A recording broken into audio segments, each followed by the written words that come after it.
afternoon, everybody. Aloha.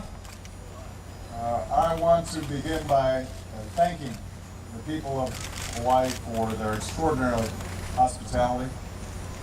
Usually when Michelle and I and our daughters come back to visit, it's just one president, and this time we brought 21. So thank you so much for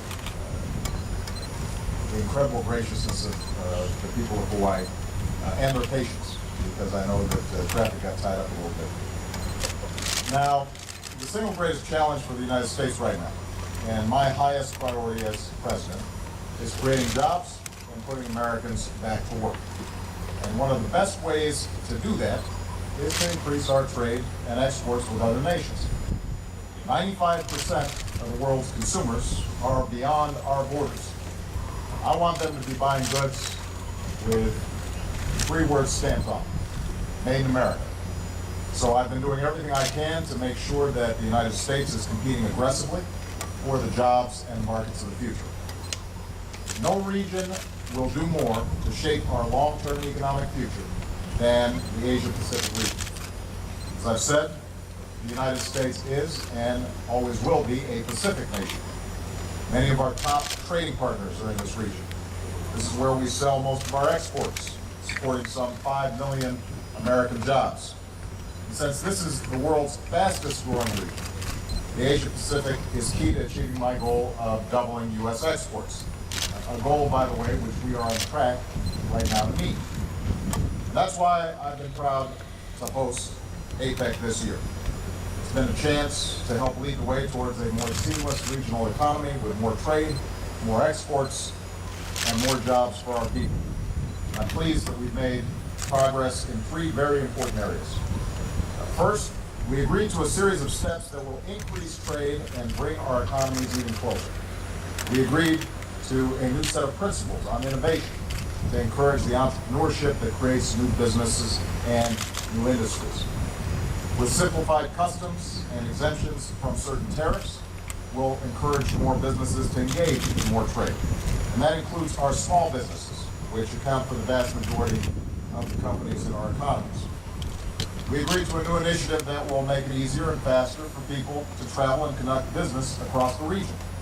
And yesterday I was pleased to sign legislation, a new travel card that will help our American businessmen and women travel more easily and get deals done in this region. I note that we also made a lot of progress increasing trade on the sidelines of APEC. As I announced yesterday, the United States and our 8 partners reached the broad outlines of an agreement on the Trans-Pacific Partnership. And today I'm pleased that Japan, Canada, and Mexico have now expressed an interest in this effort. This comes on the heels of our landmark trade agreements with South Korea, Panama, and Colombia, which will support tens of thousands of American jobs. And in my meeting with President Medvedev, we discussed how to move ahead with Russia's accession to the WTO, which will also mean more exports for American manufacturers and American farmers and ranchers. Second, APEC agreed on ways to promote the green growth we need for our energy security. We agreed to reduce tariffs on environmental goods and make it easier to export clean energy technologies that create green jobs. We raised the bar on ourselves and will aim for even higher energy efficiencies. And we're moving ahead with the effort to phase out fossil fuel subsidies. And this would be a huge step toward creating clean energy economies and fighting climate change, which is a threat to both the beauty and the prosperity of the region. Third, we're redoubling our efforts to make sure that regulations are encouraging trade and job creation, not discouraging trade and job creation. And this builds on the work that we're doing in the United States to get rid of rules and regulations that are unjustified and that are overly burdensome. Our APEC partners are joining us in streamlining and coordinating regulations so that we're sparking innovation and growth even as we protect public health and our environment. And finally, since many of the leaders here were also at the recent G20 summit, we continued our efforts to get the global economy to grow faster. APEC makes up more than half the global economy, and it will continue to play a key role in achieving the strong and balanced growth that we need. As I've said, as the world's largest economy, the best thing that the United States can do for the global economy is to grow our own economy faster. And so I will continue to fight for the American Jobs Act so that we can put our people back to work. I was glad to see that Congress moved forward on one aspect of the jobs bill, tax credits for companies that are hiring veterans, but we've got to do a lot more than that. So again, I want to thank the people of Hawaii for their extraordinary hospitality and for all that they've done to help make this summit such a success. I want to thank my fellow leaders for the seriousness and sense of common purpose that they brought to our work. And I believe that the progress we've made here will help create jobs and keep America competitive in a region that is absolutely vital, not only for our economy, but also for our national security. So with that, I'm going to take a few questions. I'll start with Ben Feller of APEC. Thank you very much, Mr. President. I picked the sun here, so I'd like to ask you about Iran. Did you get any specific commitments from Russia or China on tightening sanctions? Did you move them at all?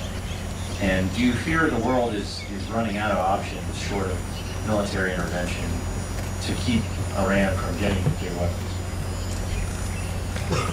One of the striking things over the last 3 years since I came into office is the degree of unity that we've been able to forge in the international community with respect to Iran.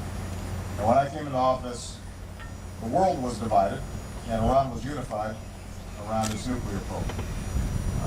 We now have a situation where the world is united and Iran is isolated. And because of our diplomacy and our efforts, we have by far the strongest sanctions on Iran that we've ever seen.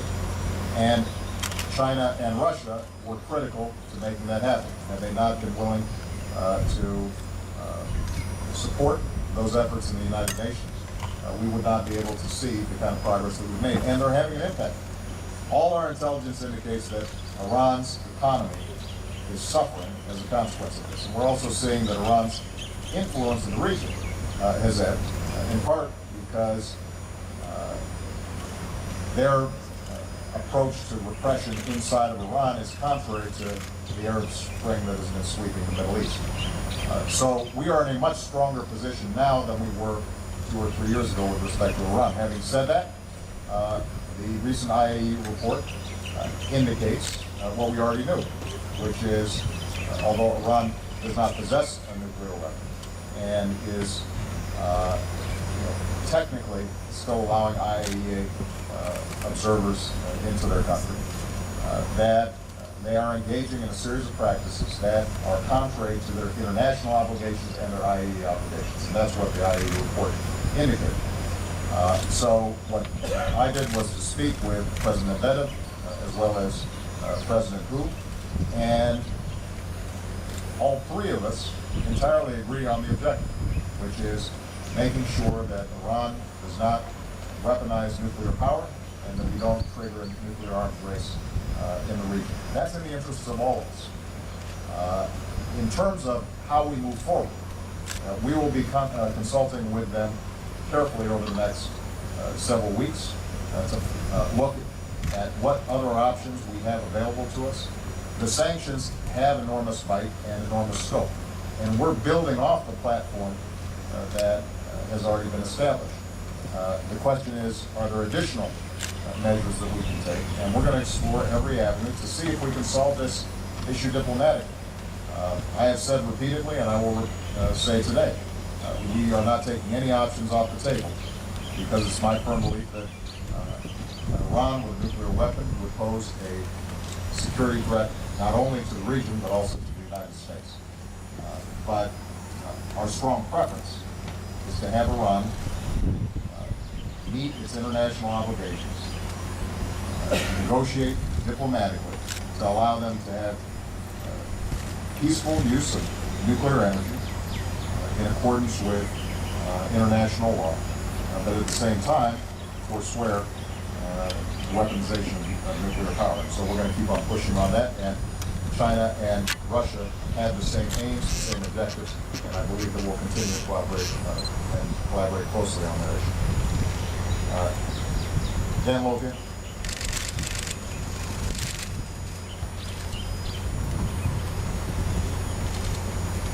Thank you, Mr. President. Last night at the Republican debate, some of the hopefuls, they didn't get your job, they defended the practice of waterboarding, which is a practice that you banned in 2009. Herman Cain said, quote, "I don't see that as torture." Michelle Bachmann said that it's, quote, "very effective." So I'm wondering if you think that they're uninformed, out of touch, or irresponsible. That's a multiple choice question, isn't it? Let me just say this, they're wrong. Waterboarding is torture. It's contrary to America's traditions. It's contrary to our ideals. That's not who we are. That's not how we operate. We don't need it in order to prosecute the war on terrorism. And we did the right thing by ending that practice. If we want to lead around the world, part of our leadership is setting a good example. And anybody who's actually read about and understands the practice of waterboarding would say that that is torture. And that's not something we do. Period. Nor done.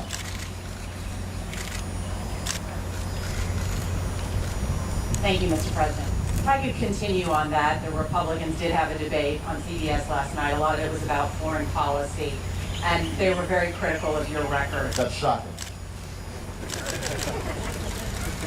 So if I could get you to respond to something that Mitt Romney said. He said your biggest foreign policy failure is Iran.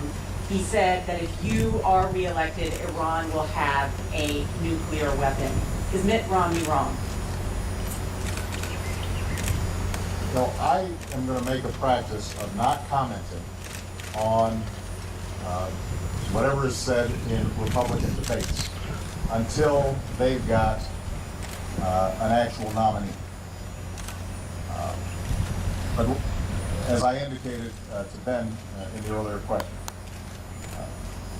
you take a look at what we've been able to accomplish in mobilizing the world community against Iran over the last 3 years, and it shows steady, determined, firm progress in isolating the Iranian regime and sending a clear message that the world believes it would be dangerous for them to have nuclear weapons. Now, is this an easy issue? No. Anybody who claims it is